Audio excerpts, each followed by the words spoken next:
What's going on, guys? Welcome back to another video for the Lord of the Rings LCG. You know what sucks? Aussie internet. Damn internet connection problems. But I'm back. Hopefully we'll see how the upload goes for this video. And this time we are back with our favourite hairy men, the dwarves. And this time it's a pure dwarf list that we're going to look at today. One of my own making. Now, why are we doing pure dwarfs? Because the achievement King Under the Mountain is finally fixed, sort of, and is tracking properly, sort of. Let me prove it to you. There it is. King Under the Mountain, I've got 6 quests out of 100 so far. Now, the reason why I said sort of twice is because there seems to be a little bit of an issue with the achievement tracking properly when you first complete quests with a dwarf deck. What this means is that if you complete a quest using all dwarf deck, it may not necessarily immediately show up that you've done it on this tracker. If that happens to you, don't worry. It's just a matter of you may have to exit the game and then re-enter it for it to register properly and update the tracking of it. But there you go.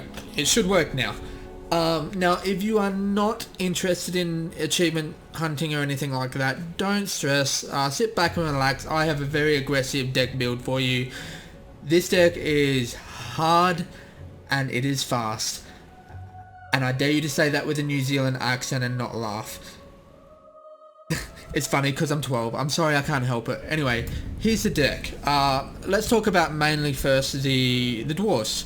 We have Arable Watchman, we have Veteran of Nenduhirian, we have Dwarven Warrior, our new dwarf card that is a unlock for beating the Feast for Trolls encounter. We have Veteran Axe Hand, and did I mention that we also have Vigil Miner? Yep, there we go. So that's our dwarf allies. As far as weapon attachments, obviously we have the Dwarven Axe, because you ain't a real dwarf deck unless you got the Dwarven Axe. I think, I don't know. No, it's probably not true, but whatever.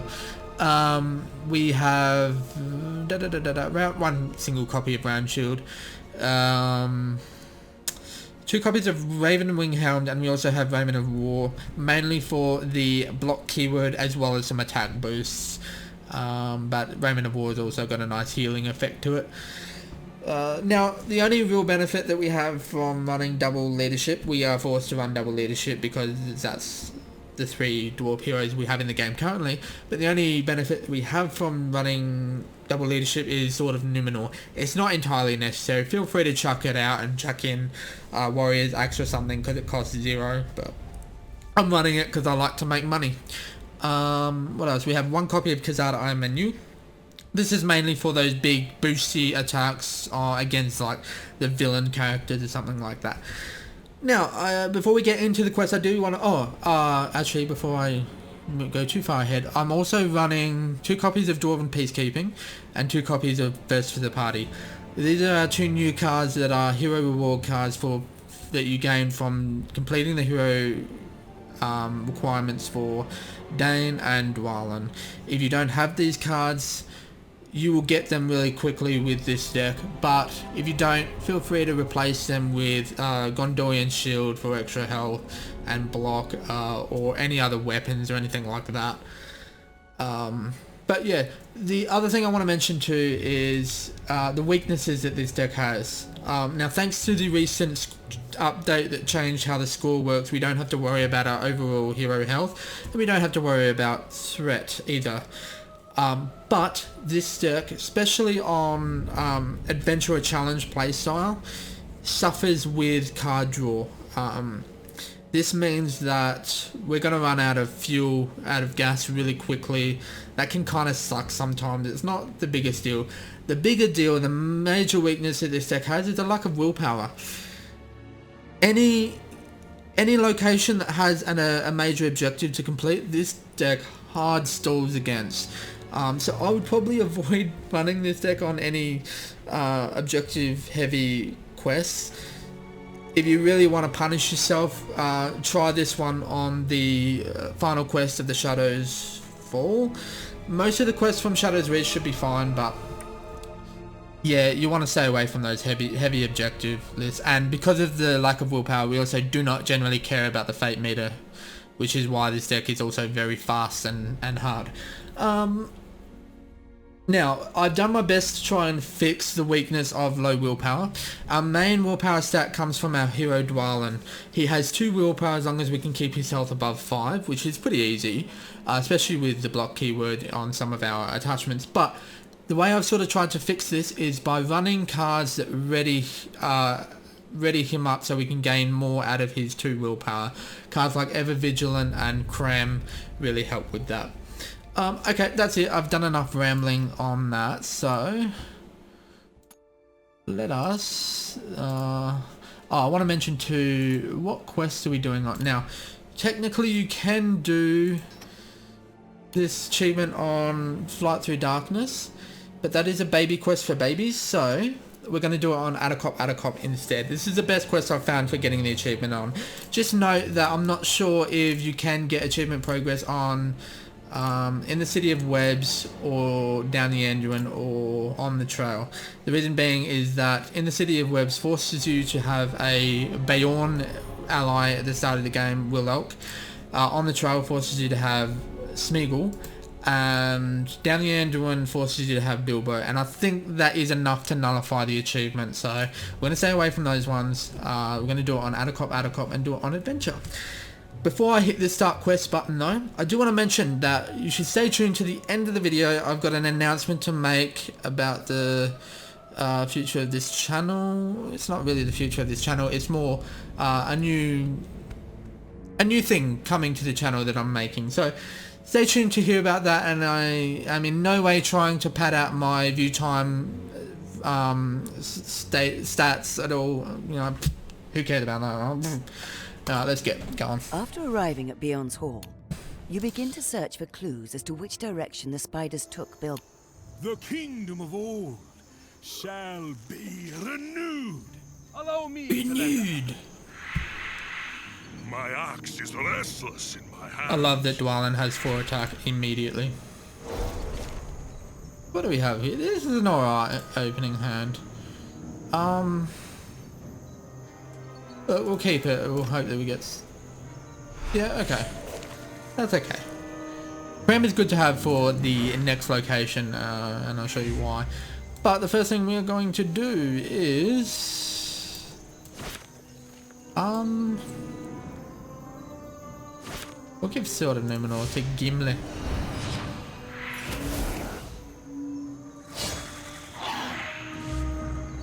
And he can take out that one.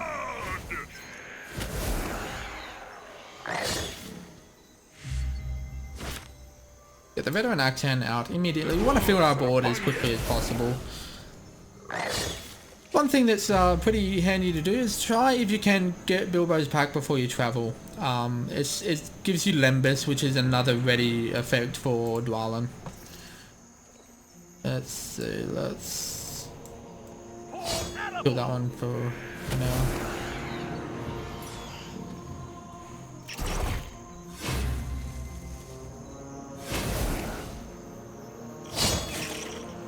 On some really good runs, you can actually complete this first location on the first round, but looks like we're not going to quite be able to do that. We're going to take 2 damage somewhere. Okay, Dwalin. Generally, like I said, we don't care about the fate meter, and we don't care about the threat meter too much, because this is a very aggressive deck.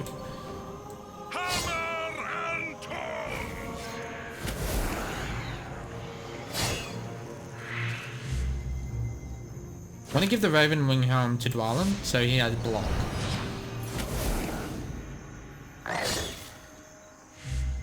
And let's get the Erebor Watchman out. Ooh. The king under the mountain.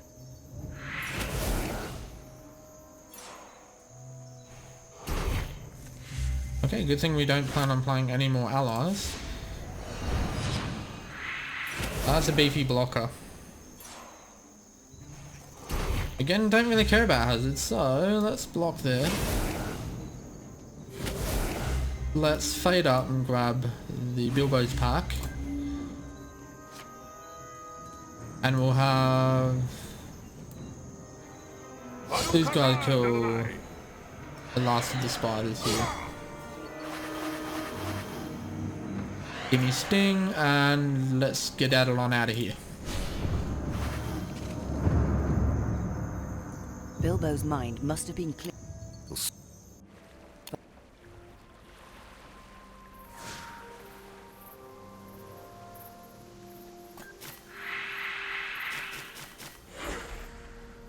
Okay, so the first action. Ooh.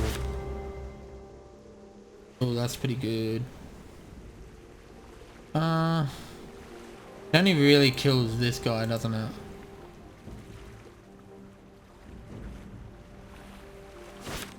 Do I play that now? Nah.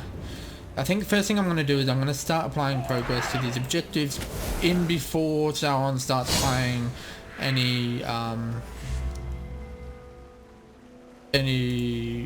know, threat cancel preparation cards. So let's cram it up.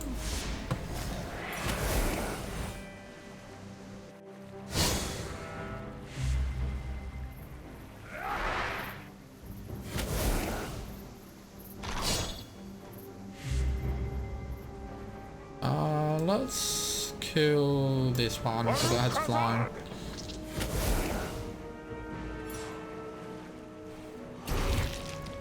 Got the target is any for Gimli. Hammer and tongs! Really? The rats? Oh. For my people! Oh my people! Oh, really? You know, I have one of these. That's really not worth it because I actually took more damage than I would have from the rat, but I don't give a damn.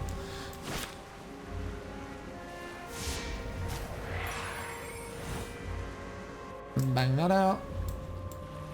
Thank you.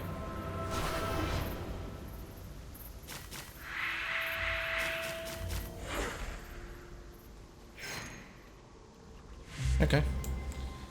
Barukazad!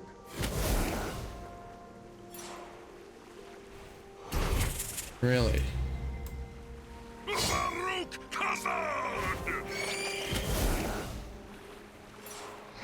Yeah, the treachery. So it's a good thing that we got rid of our event cards. This might be also the entered tapped, or I'm sorry, that was trademarked. Entered exhausted. For my people! Okay, do we want to play thing on anything? I think we do. Let's just get it on, darling.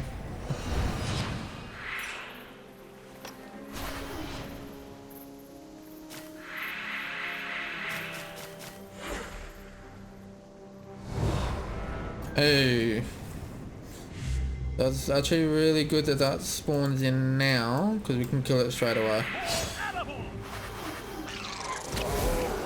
I really hope he doesn't play that. Okay, good. There's a event card in Sauron's deck that fills all objectives to their full value. That kind of does suck if you hit that.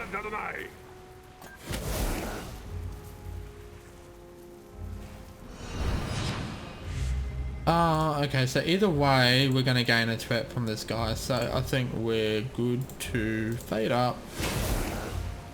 Not guard, but okay. Actually that prevents a fake gain. I mean a threat gain.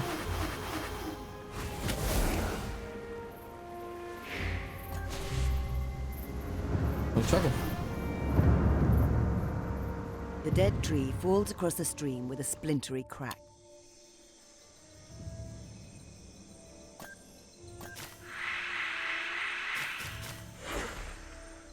Source the characters that he attacks. Okay.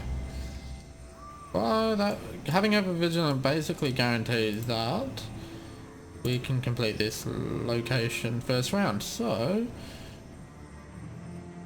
as Zinc, we have this guy who attack Goose.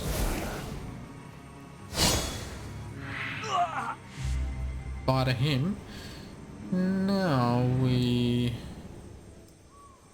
Oh, that's not going to do it, is it? We'll just do 3 damage there. Ow, ow. Hammer and tongs!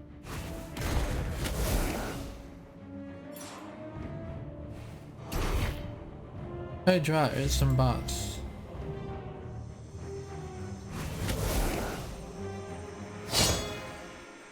And we're out of here.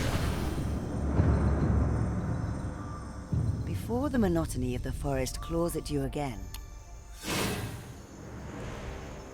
Final encounter. Okay, and because we have enough for Addercop, we will exhaust this guy, and we'll exhaust this guy, and we'll put this guy on guard.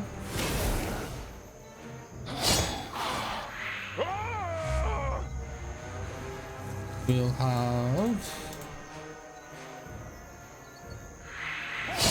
attack him.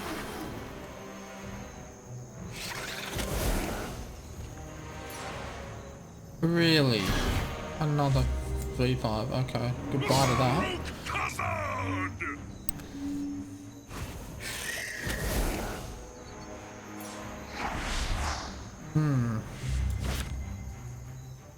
That could be a threat cancel, so yeah, sorry, threat event cancel.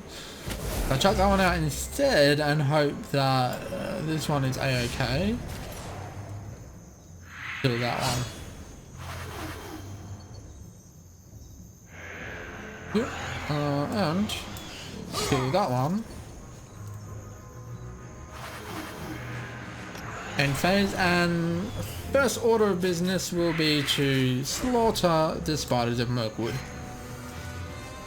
ensuring our victory. There you have it. A full run of the the pure dwarf list. That was very quick, so you can see how aggressive that the deck is. Hopefully you enjoyed that, but before I go, as I said, I promised you an announcement at the end of the video. What is that announcement? Well, I have a new series coming to the channel, still based in Lord of the Rings LCG. The series is called Janking It. So, what is Janking It? Well, it depends on who you ask. You may get some interesting answers, but I can assure you that the answer in the context with this channel is 100% safe for work. Janking It will be a series of videos released irregularly as episodes from here on, and in the series I will take, for each episode, I will take a card or 2 or maybe even 3 cards that are usually weird or underplayed or even potentially kind of useless, and try to construct a deck around them. Deck here being the loosest definition for a pile of cards. Then I will, similar to the other deck showcase videos on this channel, I will then take that pile of cards and try to beat a quest with it. Simple as that. Hopefully it should be some fun exploring some of the weirder cards of the game, and it'll be an ongoing series, so whenever we get new cards added to the game, I'm going to look at some of the weirder, jankier cards from the new sets that are released. But I have a sneak preview of the first episode, which will hopefully go up sometime this week. Again, dodgy, crappy Aussie internet. We'll see if it behaves for me. But for the first episode of Janking It, I will be taking a look at the card 3 Golden Hairs, as well as the card Houses of Healing. So we got some new jank there with 3 Golden Hairs, and we got some old jank with houses of healing. So hopefully you guys will enjoy the first episode when it drops, and don't worry, there's going to be plenty of jankiness for more episodes after that. Until then though, thank you for watching this video. Thank you for tuning into the channel, and hopefully I'll see you guys again soon for the first episode of Jankin' It. See you guys. Bye.